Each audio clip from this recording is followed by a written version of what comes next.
everybody. Thank you for tuning in. My name is Augie Rodriguez. I am the president of the board of directors here at BQAC and also co-host of Queer Book Club. Today is a bit special. It's not necessarily too much of a book club, but a history lesson. We have some awesome folks here in the room. I'm going to go around and have them introduce themselves along with my co-host Mikey. And we're pretty much going to be talking about bi-visibility, being a bi-elder, and just what it means to be yourself, and then passing on your wisdom to the next generation. So I'm going to go ahead and kick things off to Mikey so that he can introduce himself and then have the folks in the room introduce themselves. Thank you, Augie. And happy birthday, Augie. Thanks. Happy birthday. Yeah, happy birthday. I'm one of the co-founders of Bisexual Queer Alliance Chicago, and I've always helped start something and then handed it off. Our other co-founder has sadly passed away. June Latrobe has passed away, and I came back to be a co-host for Queer Book Club. So thank you, Augie, for the opportunity. This is my last Queer Book Club, and I wanted to make it special. I wanted to remember those before us. Because of those before us, it's a little different now. I'm not going to get emotional, but I'm very grateful that Wendy, Cynthia, and Larry, who happens to be Brenda Howard, Mother of Pride's husband, is here. So Wendy, Cynthia, and Larry, and Brenda, thank you very much. Awesome. Thanks. Mind introducing yourselves? We could start with Wendy, move to Cynthia, then Larry. Sure. I'm Wendy Curry. I've been in the bi community organizing world for about 4 years now, starting with the Brown Listserv, BiNet USA, and currently I'm doing a lot in the bi corporate space, the bi ERG space. I'm Cynthia Connors. I'm now a grandmother. I have some children and grandchildren who are bi and queer or queer adjacent. And I've been doing this for a long time. And mostly I do computer stuff. Okay. I'm Larry Nelson.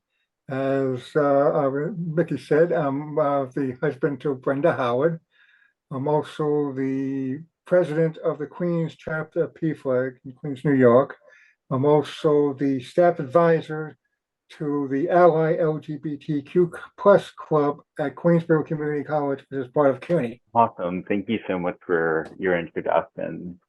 And I'm just honored to be in the room sharing space with y'all because you came before me and Mikey came before me. So I'm the next generation. And to have this moment is very historical, not just for myself, but for the org, to have so many pioneers come before me and Mikey and be able to allow us to do the things that we do today with our programming and with the way we're able to liberalize a bit more freedom, able to be more out, to folks within the community and in the world. Thanks to the struggles that y'all have went through, thanks to the protests you had been part of, thanks to writing the senators and representatives and protesting and being out in the front lines in DC. A lot of us, new gen, we tend to take that for granted and we don't realize privilege that we have. And I just want to hear about your coming out stories. We ask that from our authors. And I know none of you have written books, but I just want to hear your own individual coming out stories. So let's keep it in the same kind of order. So we'll do Wendy, Cynthia, and then Larry. Sure. So coming out is an ongoing life process, right? So there's not one story. It's a journey, I guess you'd say. So I was aware that I was different in 8th grade when I fell in love with my best friend.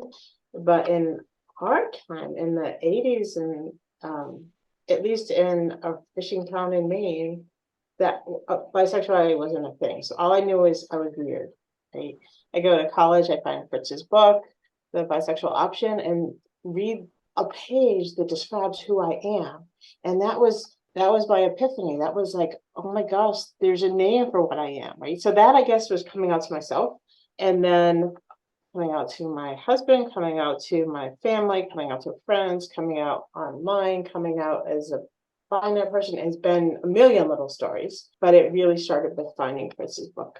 I really don't have a coming out story because I assumed, I'm told from my parents and relatives, I assumed everyone was bisexual. I equated it to being people who weren't bisexual, or at least who weren't accepting of it, to being racially prejudiced. And I thought it was like anybody who didn't think like that was, it was some sort of shameful secret that they would probably keep. So, also, I'm not from the US. My father's pilot, so I started out my life in Hong Kong, where the ideas are very different. In the plural marriage, things like that. I mean, it's not as socially acceptable, but it's not unacceptable. So it took a long time, and a lot of my biactivism was like in shock to find out that monosexual people, straight and gay, disapproved of us. Because I was like, even like, I'm very Catholic. As I said, I'm Catholic. I go to church, but I'm the liberation theology Catholic. So, everything is very, very different. So my activism, my coming out has really been more like in shock to find that monosexual people, including the LGBT community, dislike bisexual people for some reason, which I don't understand, but it seems they do. Yeah, first I have to unmute myself. Very boring. I'm actually straight, but I'm also a member of the polyamorous community. Actually, until the pandemic, I was a leader in a polyamorous community in New York City. I helped run a thing called Tri-State Poly. I'm also a member of the kink community, and I started a group in Queens many, many years ago, where unfortunately too many people moved, and the pandemic made people lose interest. And then again, the pandemic made a lot of groups go bye-bye because you couldn't get any space. How can you run a meeting when you, especially with demos in the kink community, when you can't have demos in a vendor, any kind of venue? So, but some groups are still going on. I mean, the groups that only had meetings, they did them online, probably survived more. But and of course, I'm a big time activist. I mean, I started. I don't even know if I tell people my coming out story is in 1989. I had a lesbian roommate, and when 1990 came along, and she said, "You ever been to a pride parade?" And I said no, and she said, "Okay, you're going." And I said, "Okay." And basically, I marched with her in the parade. Actually, we actually watched it and then jumped in someplace. And back in the time when you can just jump into a parade, not get in trouble. No more that time, no barriers. Especially, well, saying some places there were no barriers, other places there were a lot of barriers. But that got me involved with PFLAG, and wanted to start a PFLAG chapter when I heard about PFLAG. So PFLAG marching in the parade, I said, "Oh, that's cool." And I said, "Okay, that's something I probably can get into." Then I said, "They only meet in Manhattan. Why don't they meet in the other boroughs?" So I said, I wanted to try to start a chapter in New York, in Queens. And that got me to meet somebody named Jean Manford, who I found out was the mother of PFLAG. I noticed I'm meeting a lot of people who were basically started things in my life. First, and that actually got me to meet Brenda. I mean, when we started a chapter, Jean wanted to start a chapter in Queens. So I got involved with that. And then one day the center in Manhattan wanted to have outreach in all the outer boroughs. So they came to Queens. And there I was in Borough Hall in Queens County, representing PFLAG. And lo and behold, another table was a woman, very large, that was wearing a leather vest. And obviously, being in the leather community, I wanted to probably meet more people in the leather community.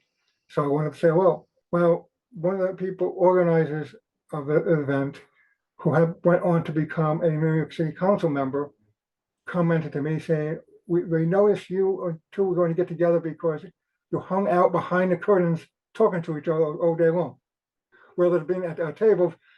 So basically, Brenda and I became an item, basically, I think that was 95. And that was the start of, I used to call my first, same time next year relationship a couple of times a year, because she would come out to Queens. She lives in Manhattan, so she came out to Queens for Queens Pride and march with me. I would meet up with her during Fulton Street East, which is a leather community street fair that is held in New York City. It's also, the big one is in San Francisco. Then I would meet with her up in Manhattan for the Manhattan Pride Parade. And I marched with her. I one time spanked her butt going down Fifth Avenue on the Hellfire truck. And I actually have pictures of us doing it. I don't have the pictures, but I heard that many of the scene photographers took pictures of it. But my coming out story on that probably would be one day there was a big stink about in Texas about this polyamorous group, and my life is like 2 degrees of separation, and I know my mother would find out eventually real soon. So around that time when I just happened to go down to visit her, I basically came out there and say, oh, by the way, I'm an activist in the LGBT community. You know that I'm a member of the kink community. I'm a member of the polyamory community. She took it quite well. She knew I was a member of an activist in the LGBTQ community because I talked about it a little bit with her, with being involved with PFLAG. And talking about my life being 2 degrees of separation, she lived in in West Palm Beach in Century Village. She had as friends in Century Village, Ruth Berman and Connie Kurtz. If you know anything about activism, you know who they are. They're a lesbian couple who basically helped in New York State get domestic partnership. They were both teachers, and they got domestic partnership passed in New York State, which probably became in a lot of other states domestic partnership. But my mom knew them from Temple and from a Democratic club. They both all three belong to. So sometimes you come out because you have to come out, because I'd rather have me say it to my mom and have her say, oh, no, big problem, and rather call me up and say, I heard this about you, why didn't you tell me? And that's where my mom was. But I'm an out uncle, basically, too. That's part of my being out. That I came out as being proud of my family, that's where we're saying my family first. But she remembers the story. A very long, complex story. My life is very complicated. No, I love the different intersections that your life is like. And then when you told me that you're straight, I'm like, awesome. He's an ally, and we need more allies in the community. So thank you for being such an amazing ally. Mikey, did you have any questions for our guest? Well, I thought I knew everything because I'm an activist. I guess not. I'm a human being first. I didn't know that Brenda and Larry met in 1995.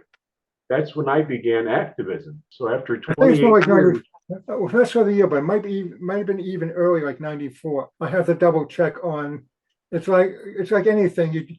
I'm an activist like she was. Let's do something. It's done. What's next? Right, because we weren't taking time writing it down. We weren't taking. I know. I think the first time I met Mikey, there was questions about, well, who was the first person who recognized CBD? Like, where was it first celebrated? I don't freaking know. We were just doing it, right? And I think that's what you're saying with Brenda, is we were just doing things, and then afterwards we're trying to reinvent that history and say, what are the dates? What happened? And the dates aren't perfect. And because we have Cynthia, we have more exact information because she drives it home to make it happen. But I think so much of queer activism in the last century has been about just doing it, and then you try to figure it out afterwards. But right around the time Brenda passed away, because she was psychic, and she knew something was wrong in my life, and she called me up and said, "What's the problem?" And the reason why she was able to call me up is I still had my own phone, still was living here, and still had my old phone number. You know, the old landline phone number. In fact, I Right. still have it for that reason, because you never know, somebody who knew you then Mhm. might try to call you on that number. It's like the Jim Croce song, Operator. Yep. The faded phone number you have might be the only connection you have to something. And if that person, and that phone number is still good, Mhm. you still can get in contact with the past. As I guess the question I have is, so many, because of the people before me, you did stuff, and Ed and I did the BQAC stuff, and it's just wonderful to know that y'all are now having your story told and recorded. So thank you, Augie. There's just one Thank thing. you. I received the Michael Page Award from Mm. the Marin Foundation in 2011, and I was nominated for a Brenda Howard Award. At the same time, I told Larry I'm not able to receive it. And I didn't come out to the East Coast because at that time I realized I'm actually bisexual and, I'm sorry, more queer and non-binary. So I was never actually bi. So I wanted to respect Brenda Howard's legacy. Well, at that time, like most groups, when you gave awards out, you combined it with a fundraiser, and therefore you usually ran it. You had a luncheon or a dinner. We were doing luncheons because we weren't at the level to where we could ask for like $100 or $200 for dinner. Where we can ask, like $75, $80 for luncheon, and then you want to have people, the awardees, show up because you want people to meet the awardees. That's why people are coming to your luncheon. I mean, you can just ask for a simple donation. In that case, well, unfortunately, when the pandemic came along, the restaurant we used to meet in closed up. I know, sad.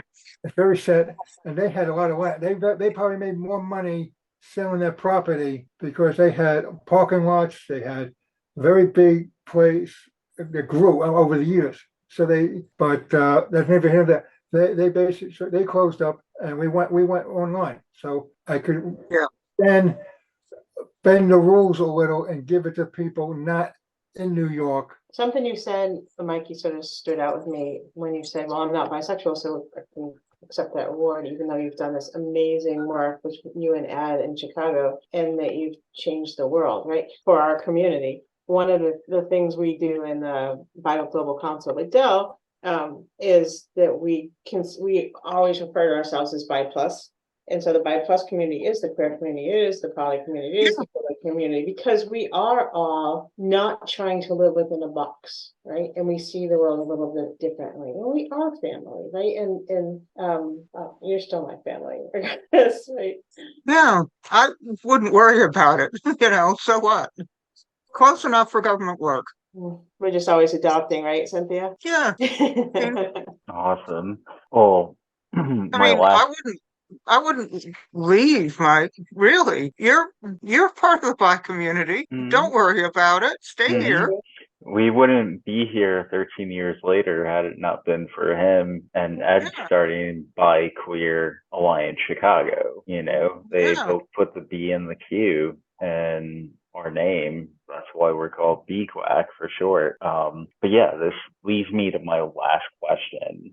I know it's probably weird for you to consider yourself a bi elder because when you were in the trenches, you were my age, if not younger, But for you, what does it mean to be a bi elder? That's the first part of the question. And the second part of the question is, what kind of advice would you give to the current generation and the generation to come? What would you like them to like? What kind of advice would you give them just to spearhead them and to give them motivation? Whether it was a lesson that you learned personally or something you might have regret as you were going through your different stages of life. Just curious to know your 2 answers about that. I mean, you could combine them both if it's the same answer. But yeah, let's go in the same order. Wendy, then Cynthia, then Larry. I am so proud to be a bi elder. It means I survived. It means that bisexuality is not a phase, and it means that we live through things, right? And so we talked about in the book club how much I learned from the new generation, because they have grown up in a world that we dreamt of, that they can actually be who they are and not have to pick a side and not have to say this is my label for life and defend it. They can just be who they are, and it's such a beautiful space. They can connect to people outside the scope of their small town, so their possibilities are endless. The flip side of that, and the challenge and the advice I would give, is because you have this endless menu of people and groups and labels, it can be overwhelming. When we had back in our day, well, probably not the menu of people because they're different, but I had 3 TV channels and they came on at 6 o'clock in the morning, and so I was going to watch Jack LaLanne do exercise because that's the only thing on TV, right? Now I have, you have, Hulu, you have Netflix, you have an a la carte, unending supply of media, right? And so you get paralyzed and you pick one little channel that you like and one little pins because it's so overwhelming. And so the challenge I give to the next generation is to not get comfortable, not stay in that little comfort zone, and connect with different kinds of people because you can, right? And if it's hard, contact me and I'll contact Cynthia and we'll find you people. But find people that are different than you. Don't become like without getting too political, some of the louder people right now have a very loud voice with a small opinion. Don't be that person who says the world is black and white because I only surround myself with people just like me. Try new people and try to get out in person with people, right? Social media is great, but you want to spend an evening around people and have those side conversations. And if you need us to come to town to kick something up, let us know, because it's important. Our family is important. Our community is important. Awesome. Thank you so much for that answer. And to keep going, just because you're happy in your life, remember there are other people who aren't. And so when you have it good, give back and keep going. Just keep going, not just in the bi community, in everything, Remember, you have stuff other people don't. Other people may not even know there's a bi community. In fact, they don't. So just keep going. Don't rest on your laurels. Awesome. Thanks for that advice. Larry? Basically, on that note, I'll probably a very classic line from a science fiction movie. Never give up, never surrender. Because as soon as you think you have everything, somebody will come along and try to take it away from you. Look at it now. How many states are trying to pass don't say gay bills, or make it illegal to be gay or be bisexual or different. So just because you think you won something doesn't mean somebody can take it away from you. Any law that got passed can be undone. Unless it's codified in the Constitution, even then, somebody can come along the way and say, no, you don't have marriage equality anymore. No, you don't have the right to do this. No, you don't have the right to do that. So we're always going to need people being activists. And basically, especially the bisexual community, how many bisexuals will tell you that they were told you don't exist, you're a fence sitter. You have to pick a side. Well, you did pick a side. Everybody. Awesome. You basically said that you don't care about what a person has externally. You care what they have internally. Then again, there should be any relationship. And in the poly community, we teach people that the first 3 rules of any relationship is communication, communication, communication. You have to keep that communication avenues open, because once people start closing them up on you, then you're going to lose all your rights. Awesome. That was great advice. Thank you, all of you, for allowing me to make history and document just a little bit about your stories. You've paved the way for so many folks like myself. So I thank you from the bottom of my heart for being on here. And people will be able to be on our YouTube channel. With that saying, if you're watching this right now, make sure to drop a like on the video. It helps others like yourself find our content. Drop a comment, whether it's about queer history. If you know any of these fine individuals, they will probably most likely read those comments and reply to them. Consider subscribing to our channel. We always are posting content. So we'll see you in the next one.